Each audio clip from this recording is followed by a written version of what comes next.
Friends మా చెల్లి నెల రోజుల నుంచి ఉడమ్మ బడం నెల రోజుల నుంచి రికార్డ్ రాస్తుంది. నేనైతే నా ఇంటర్ రోజుల్లో ఒక్కరోజు ఎలా పెట్టాను మొత్తం రాసేసాను. అసలు రైటింగ్ చూడండి చెక్కినట్టుంది. మరి a copy writing book company తీసుకొని రాసిందో అబ్బా మీరు అడగండి కామెంట్లో. మీకన్నా చెప్పిద్దాం, మాకైతే చెప్పట్లేదు కాపీ రైటింగ్ బుక్ ఏంటో. నవ్వుతుంది అడుగుతుంటే కాపీ రైటింగ్ బుక్. అసలు అసలు అది కంప్యూటర్లో ఫాంట్లు ఉంటాయి చూడండి అట్టుంది. మరి సూపర్ ఉంది. అసలు మొత్తం అయిపోయిందని చూసుకుంటుంది అవుట్పుట్ ఎలా వచ్చిందా అని. అబ్బరే చెప్పండి అయ్యా ఆ కంపెనీ పేరు చెప్పండి అయ్యా ఒక్కసారి. ఆ కంపెనీ పేరు చెప్పండి అయ్యా. మా సబ్స్క్రైబర్స్గా చెప్తాం, మా ఫ్యాన్స్గా చెప్తాం. బొమ్మ చూడండి ఎంత బాగా వేసింది. బొమ్మలు కూడా ఫ్రెండ్స్ ఇంత కాన్సన్ట్రేషన్ పెడుతుంది. మన పిచ్చి రిష్టాకి కాంపిటీషన్ ఇచ్చేలా ఉంది. అబ్బరే బులింకు బ్లాక్ ఇంకు ఇన్ని వాడింది ఫ్రెండ్స్. నేనైతే అసలు అన్ని వాడిను. ఒక పెన్ను తీసుకునేది దొంగింకులు అన్నీ ఉన్నాయి. ఒక పెన్ను తీసుకునేది రాసేసేది. మా అమ్మ అన్ని పెన్నులు అడిగితే జీవ కొట్టింది ఒకటి మాట. పెట్టెలు స్కేల్ వాడింది పెట్టిల్కి. మేమంతా చేత్తోని ఎట్ట రాస కొట్టేస్తారు వాళ్ళు.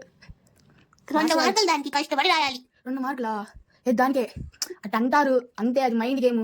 వాళ్ళు వేసే మార్కులు వేస్తారు, మంచాలు కష్టపెట్టిస్తారు అంతే కదా ఫ్రెండ్స్. కమెంట్ చేయండి మీరు కూడా. ఆ కాఫీ రేటింగ్ బుక్ కూడా కంపెనీ మీరు కొంచెం గెస్ చేయండి వీలైతే. మాకైతే ఊళ్ళకి అందట్లేదు. బాయ్ చెప్పు. Bye friends. వావ్ చిలక పలుకులు.